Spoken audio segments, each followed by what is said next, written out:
In 1997, I was 10 years old. My dad bought me a Sony PlayStation after I politely asked, not realizing that it didn't come with a game. What it did come with was a demo disc for a game called Final Fantasy VII. I played this demo approximately 486 times. One day at school, a fellow classmate stabbed me with a pen. It was blue. In fear of getting in trouble, he gave me his copy of Final Fantasy VII in exchange for my silence.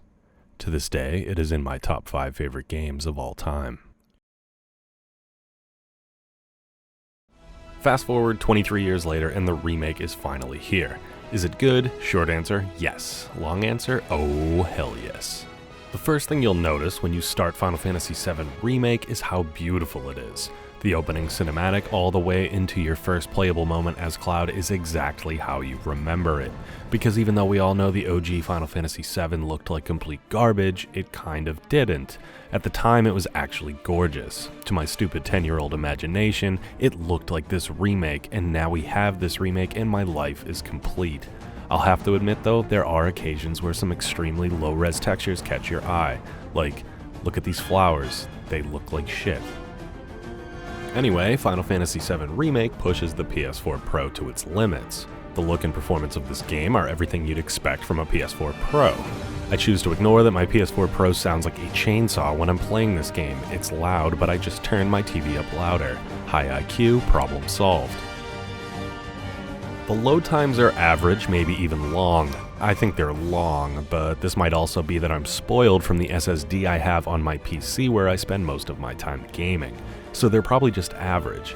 Either way, there aren't that many loading screens in this game in general. The only time spent loading is from loading save files when first booting up the game or after falling in battle. They're a little longer than I'd like, but the game isn't very difficult, so I didn't encounter this that often. This isn't to say that I didn't die, because I did die, but it's not often enough to affect the flow of the game. So how's the combat, you ask? Are you concerned, like I was, that it's not the turn-based combat we know and love from the original? Oh, don't you worry, because I'm here to tell you that the combat is dope. By the time you finish the first reactor, you'll have a pretty strong grasp on how it all works. It's all live-action combat where you can control whichever party member you want, while also being able to slow everything down, plan your next move, or issue commands. Simply put, I'm into it. The AI can be kind of dumb. There were some times when I'd push team members out of harm's way only to watch them jump right back in said harm's way, but this didn't happen often enough to ruin my overall experience. Just like the original, the summons are badass and powerful. You can't just spam them at will though. If you're anything like 10-year-old me, you might have just called on summons over and over again in difficult battles while having to watch the cutscene play out every single time. But in the remake, they only become available in more difficult, prolonged battles, and when you do call upon a summon, they actually appear on the battlefield and fight alongside you for a bit. Calling in Ifrit kind of feels like if you were in a fight in real life and you called in Dwayne "The Rock" Johnson to help you out, but The Rock is on fire. The materia system is back and it works mostly identical to how it did in the original. I love the materia system. I didn't realize it until I played this remake that I was unknowingly comparing every magic system in every game I've ever played since 1997 against the materia system. This is because the materia system is simple and it works. It's kind of fun slotting materia in and out of your equipment. Or maybe it's not and I have a terrible sense of what's fun. That's entirely possible. The story is great. I already thought the story of FF7 was fantastic, but it's expanded upon here in the remake and to great effect. It's sexy, it's romantic, it's charming, it's fun, it's awesome. Every time I replayed the original FF7, I was secretly hoping to come across some unknown scene or story beat that I'd never seen before. Sadly, after playing the original from start to finish a dozen times, you start to realize that you're not going to see anything new. There's plenty to discover here in the remake without the story deviating far from what you already know. It's well done, hats off to the developers. The characters I know and love, I now love even more. I fell in love with Tifa, Aerith, and Jessie throughout my playthrough. But Larry, what if I'm into dudes, you ask? Don't worry, you have options. There's lots of Cloud, Sephiroth, Charlie Sheen, and Donald Trump. There's someone here for everyone to love. FF7 Remake has you covered.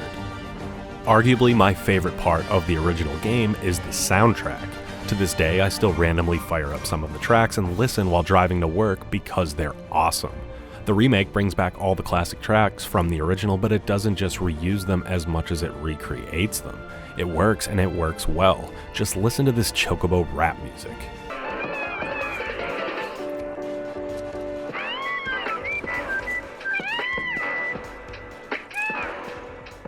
You're probably already aware that this remake is only part 1 of the story. You're playing an expanded version of the story up until you leave Midgar. At first, I kind of hated knowing this, but now I kind of love it. When I was just a few hours into the game, I realized I don't want this to end. The developers have essentially granted my wish by making me wait until the next part of the remake comes out. And who knows how many parts it's going to be. The more parts they make, the more remake I get to play. I'm okay with this.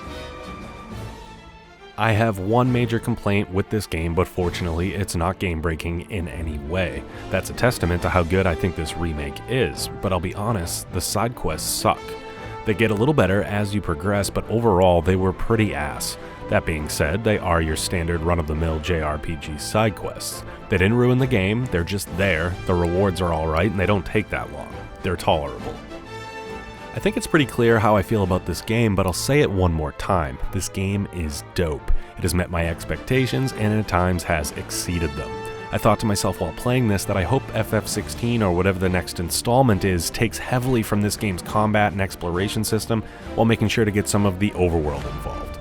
But anyway, thanks for taking the time to check out this video. I'm very new to all of this and I wanted to have some fun talking about something I enjoy. If you liked it, please do the thing all the YouTubers ask and hit the like and subscribe buttons below. Seeing some interest in the video would inspire me to make some more. Also, feel free to comment if you agree or disagree with anything I discussed. I'll see you next time.